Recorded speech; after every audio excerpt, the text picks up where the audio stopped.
We're going to be talking about subscribe and save specifically. Now, subscribe and save is a topic that our team has absolutely spoken about before, but it has gone through a good chunk of changes since we last spoke about it. The dashboard has changed quite a bit, and even the offerings have changed. So we thought it would be a good topic today just to make sure everybody is taking advantage of it as much as possible, but also tracking it correctly and making sure that you're able to optimize your strategy as much as possible. So, overview of subscribe and save. Amazon subscribe and save program allows customers to sign up for automatic deliveries of products that they use regularly, offering convenience and savings. So this will range between 5 to 20% off on selected items. Now, that's one of the biggest shifts is previously you were able to offer 5 and 10% only, but now Amazon has actually opened that up and you're able to now offer 15 and 20% for subscribers. So it's not mandatory, but it is now a new offering that you are able to use. So for eligibility requirements, products become eligible for subscribe and save after meeting Amazon's criteria, which includes having sufficient inventory levels, being available for subscription delivery, and fulfilling the necessary logistical and fulfillment requirements set by Amazon. Now, a lot of people will ask me, is there a specific timeline? We've seen clients that have become eligible for subscribe and save within the first 30 days, and then some it takes about 90 days. So it definitely depends.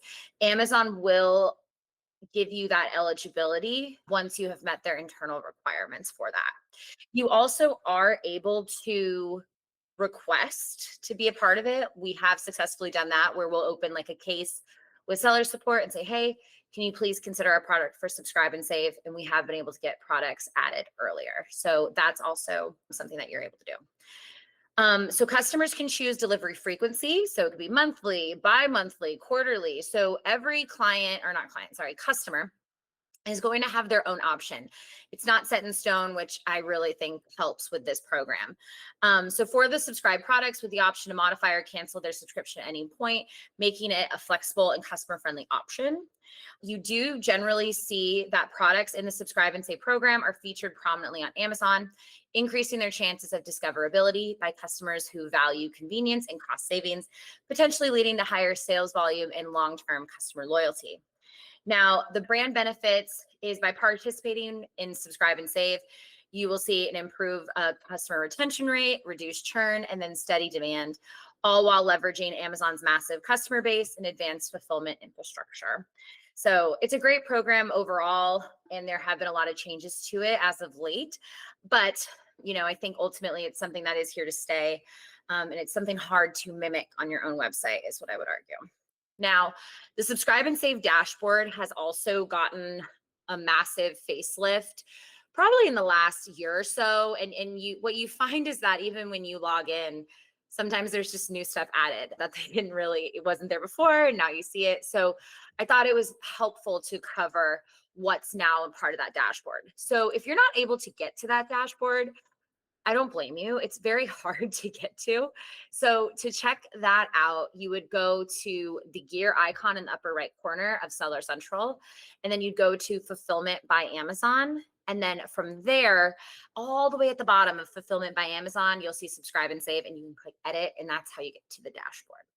Now, once you are in the dashboard, you will see subscribe and save sales, subscribe and save units, sales penetration trends, subscription count, subscriber lifetime value by customer segment, average sales per subscriber versus non-subscriber, average reorders per subscriber versus non-subscriber, sales penetration by seller funding, sign-up conversion by seller funding, sales by deliveries, subscriber retention, and then coupon performance. And the coupon performance, there's a few metrics under that, but basically using the dashboard, you guys can tell how are the coupons actually affecting your subscribe and save rate, how often you're getting subscribers, okay?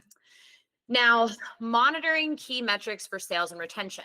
So we recommend that you track subscribe and save sales, subscription count, subscriber retention, and sales penetration trends to understand overall growth. repeat purchase behavior, and also how well your subscription model is resonating with customers. So analyzing the subscriber lifetime value by customer segment also helps assess the long-term value of subscribers and identify opportunities for optimizing customer retention. Now, we also recommend evaluating your conversion and performance by seller funding. So using metrics like signups, conversions by seller funding, sales penetration by seller funding, and coupon performance to help gauge how effectively your promotional efforts like the coupons and also the funding options, especially with the funding options recently changing, you can see how is that actually driving up your subscriptions. Are they continuing to go up month over month? You're able to really watch that closely. And then additionally, just comparing your average sales per subscriber versus non-subscriber, average reorders per subscriber versus non-subscriber to measure the incremental impacts of subscribe and save on customer purchasing behavior and loyalty. So that's overall how we would use all these metrics, is kind of grouping it into those two sections. How are my sales and my retention? And then how is my conversion and my performance based off of the funding options that I am offering? Because like I said, you guys are able to make that adjustment.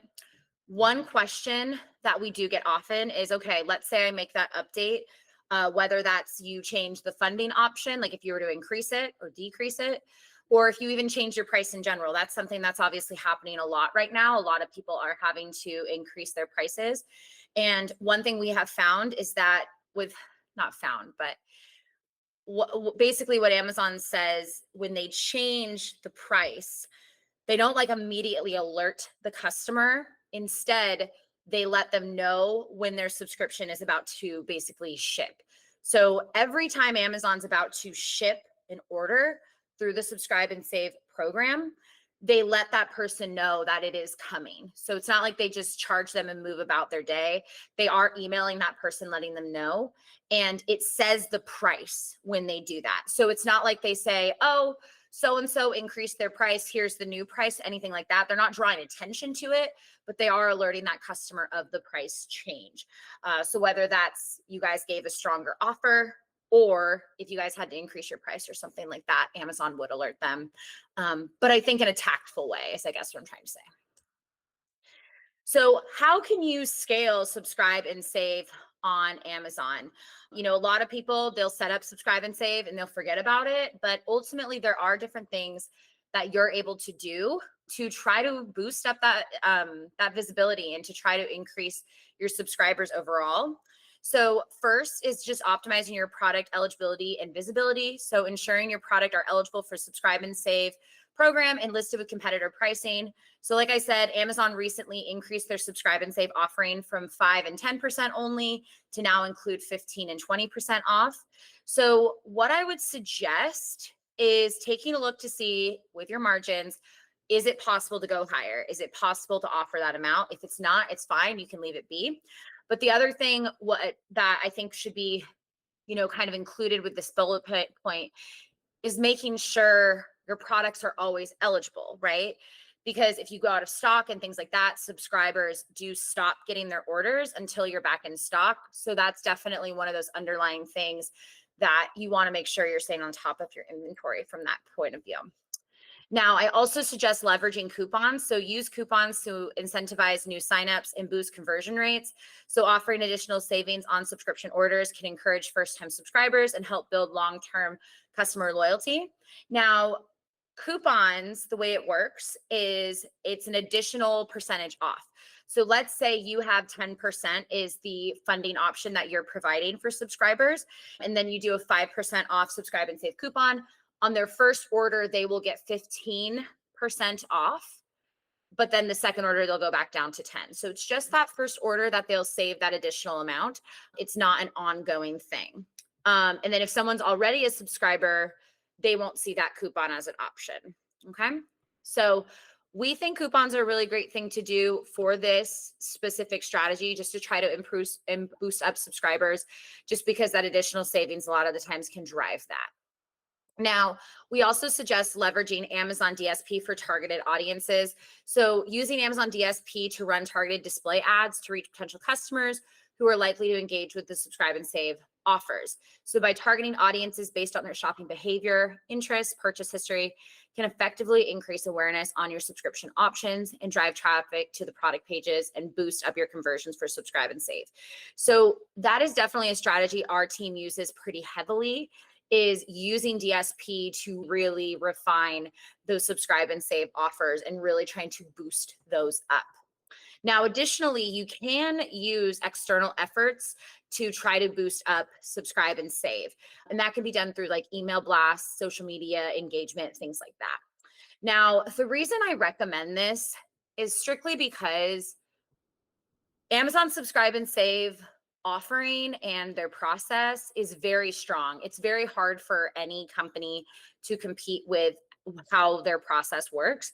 So if your website doesn't have this option, I always think it's a good idea to get Amazon involved, because a subscriber really improves the lifetime value. So it's really, really important to get as many subscribers as possible to continue to grow that.